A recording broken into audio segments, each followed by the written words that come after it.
most frightens us. We ask ourselves, who am I to be brilliant, gorgeous, talented, fabulous? Actually, who are you not to be? Your playing small does not serve the world. There is nothing enlightened about shrinking so that other people won't feel insecure around you. And as we let our own light shine, we unconsciously give other people permission to do the same. As we are liberated from our own fear, our presence automatically liberates others.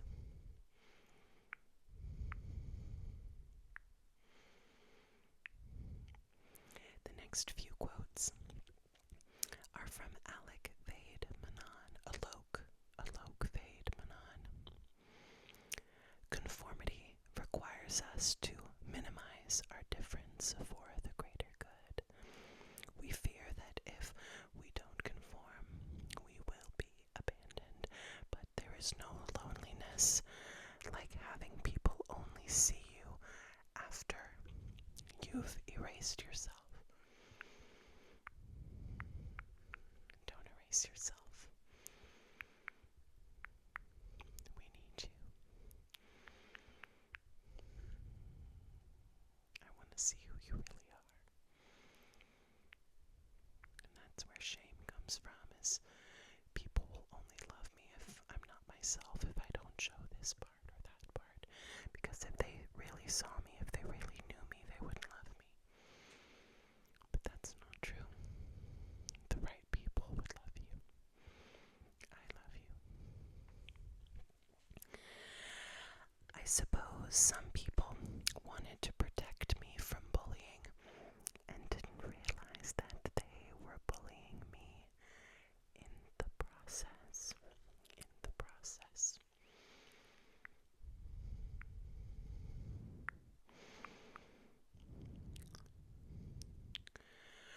Your wound, my garden. The things that you hate about yourself, I love them in me. That doesn't make me wrong or even right. It just makes me me. And perhaps makes me queer.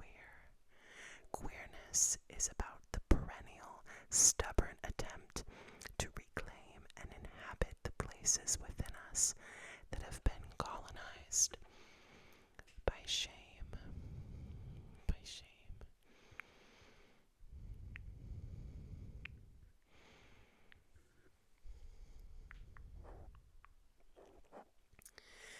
If you give yourself permission to be free and happy, you no longer care that other people are happy and free. The reason why there's so much antagonism against us, especially in this society, is because there's so much repression. People haven't allowed themselves to be their true selves.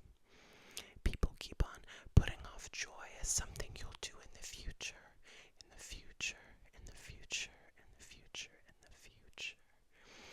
They're chasing a carrot that's going nowhere, and they're climbing a tree that bears no fruit. So when they see queer people unapologetically and flamboyantly saying, you get to be happy and free now. This frustrates and irritates them because they didn't think that was possible.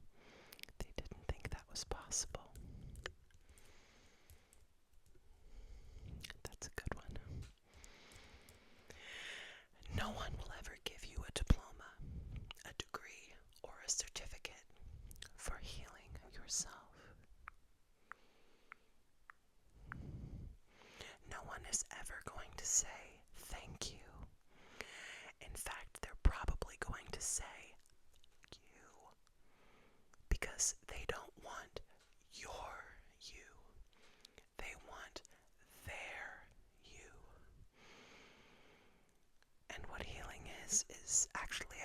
insisting that I belong to me irrevocably.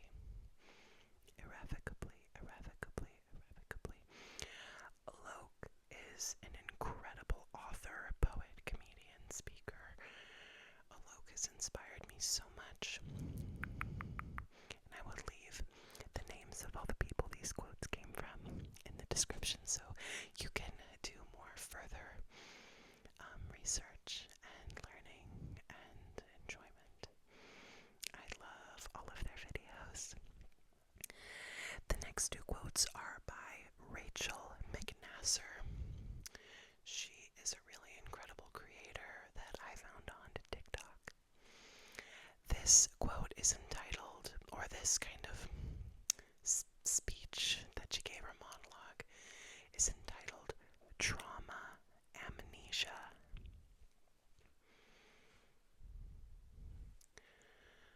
The worst thing that ever happened to you is that you were told it didn't happen. This lie has repercussions beyond the original trauma because it infects your mind with self-doubt. You go through life not knowing who you can trust. This makes you susceptible down the road to manipulation. Fake power is always built on a foundation of pretending.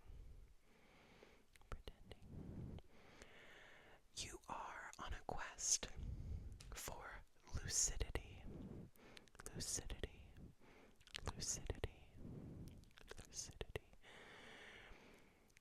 You don't need corroboration. You are the judge, the jury, and the prosecuting attorney. You don't need a movie reel version of a memory. Your symptoms are all the evidence you need. They are your star witnesses. That quote was incredibly validating and healing to me.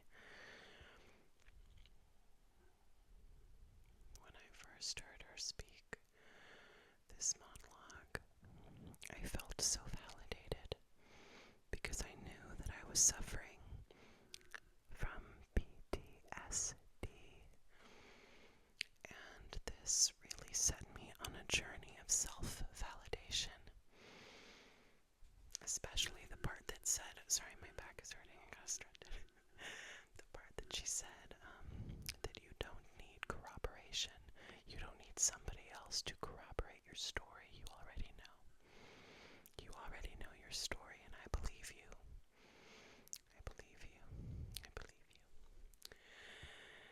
This next monologue by Rachel McNassor, it's abridged. I didn't write the whole thing down, but it is called Happiness. You are not obligated to be unhappy. You can be disloyal to the programming that taught you that to be unhappy is to be safe,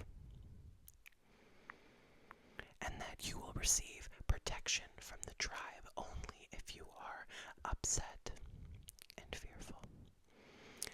It's humbling to let go of that illusion of power that your ability to feel sad can elicit empathy and will summon care to you. It's a belief that's rooted in control. To suffer is to be in control. Just making sure the mic was on, oh my goodness. So you have to be willing to feel a little bit chaotic if you want relief from suffering. Many people are not willing to step into that unknown and claim full responsibility for their own happiness.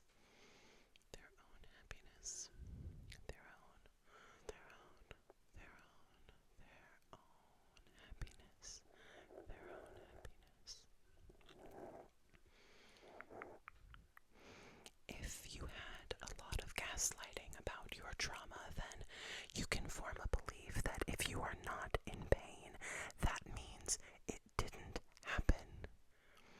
And subsequently, there's an attachment to suffering as proof that you're not crazy. No one invents an attachment to suffering. It is inherited. But unhappiness cannot be used as evidence that the harm occurred, and neither will it earn you justice. I'm going to read the last line again. Unhappiness cannot be used as evidence that harm occurred, and neither will it earn you justice. The harm occurred, is what she's trying to say. You being happy or unhappy doesn't make the harm more or less, because what happened, happened. That is the truth. That is the truth, and I believe you, and you know it. Being unhappy won't get you justice. Being unhappy won't get you more empathy. Being unhappy won't alleviate your suffering, and being happy won't be evidence that there was harm. Because anyone that knows anything knows that something horrible could have happened to you, but you might be feeling happy that day. And that's beautiful. You deserve that. But that doesn't mean that I validate your pain any less. When I see you having a happy day, smiling, enjoying something, I don't say, oh, you must be lying about your trauma. Nothing bad must have ever happened to you because you're feeling happy. It's ridiculous. And that's what Rachel McNassor is saying. Here is a quote about inner child healing and child trauma. And this is, no trigger warning is needed, but it is something that is a very basic and very interesting concept on healing childhood trauma. The most effective method for healing trauma that happened in childhood. I misread that. It starts with, what's the most effective method for healing trauma that happened in childhood? Effective treatments for trauma ultimately need to get down to the tip of the root. They need to be matched to the developmental level of that root.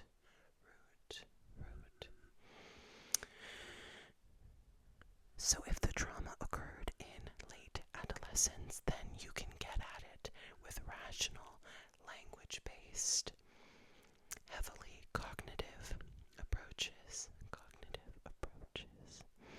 But if the root is pre-verbal, and there's no actual recollection or episodic memory of what happened, but on some deep level your body remembers, the resource to use must be developmentally matched, which would be resources that are nonverbal, body-based, highly soothing, and concrete. The ways in which you would respond to a child of the age you were when you were traumatized, how you would respond to a child that age today. That quote was, and that concept as a whole, I've heard many times throughout my research and studies. And that's why somatic healing for trauma is so important, because it gets back to the body soothing your body. Because the body keeps the score, and it's our responsibility now as adults to heal our bodies and do what we couldn't do when we were little. It's unfortunate that we have this responsibility now and we don't deserve it. But for me, it is an honor to do this work for little Hannah. She did not deserve what happened to her. I do not deserve what happened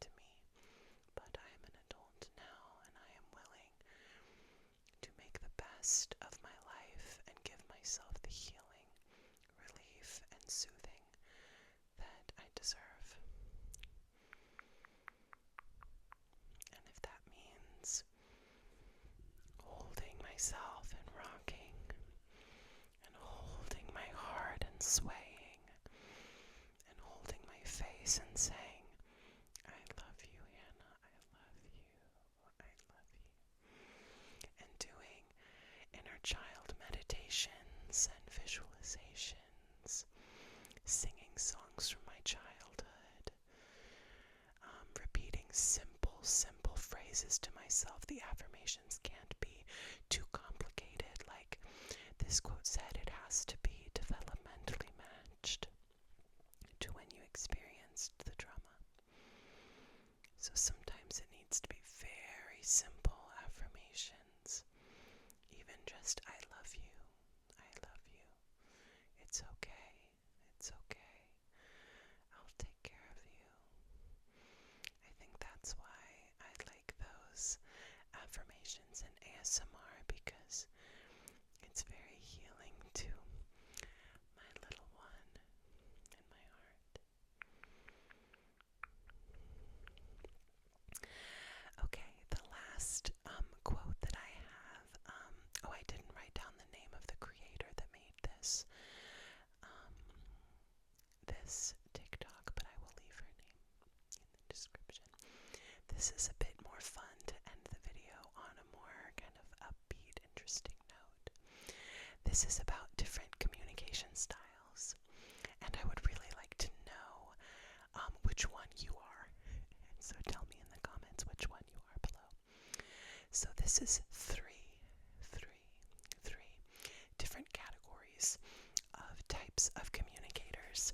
So I want to know which one you are from all three categories. The first category is volunteers versus invite-onlys. Volunteers volunteer information without being asked, and invite-onlys wait for an invitation or direct question to speak and share. Volunteers sometimes find invite-onlys to be guarded, boring, or lacking vulnerability, while invite-onlys may view volunteers as self-centered and uncurious. I think I would be a volunteer, but in some environments, or if I'm highly anxious or uncomfortable, I invite only. Bless you to my fiance that just sneezed. The next category is askers versus guessers. Askers make requests knowing full well the answer might be no, and they're okay with that. Guessers only make a request if they're pretty sure the answer will be yes, and they expect when others ask them something, they're expecting a yes, so they feel pressure to say yes. Askers find guessers to be passive-aggressive, and guessers find askers to be presumptive. I am an asker. I always assume that everyone knows that when I'm asking them a question, that the answer could be yes or no, or maybe, or a multitude. I'm being very literal when I ask. I have no expectation with my question. I think that is my tism riz, my literal thinking. Oh no, my nail.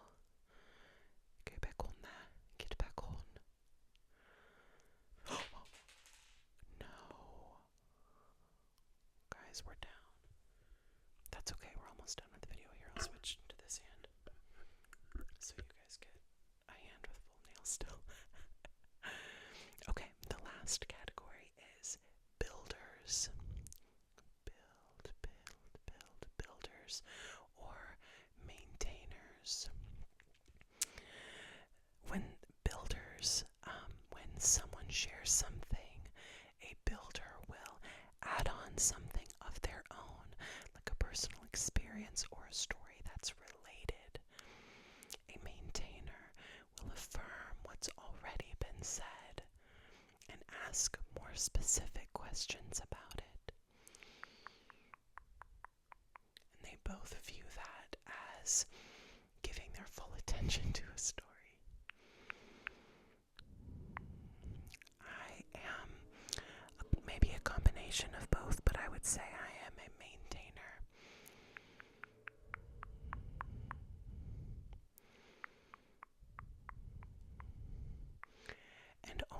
once I feel that I've asked all the questions that I can about something, then I might add on or be a builder and add on a story of my own, but only once I feel that I've exhausted all the questions that I would have to encourage the other person to keep sharing.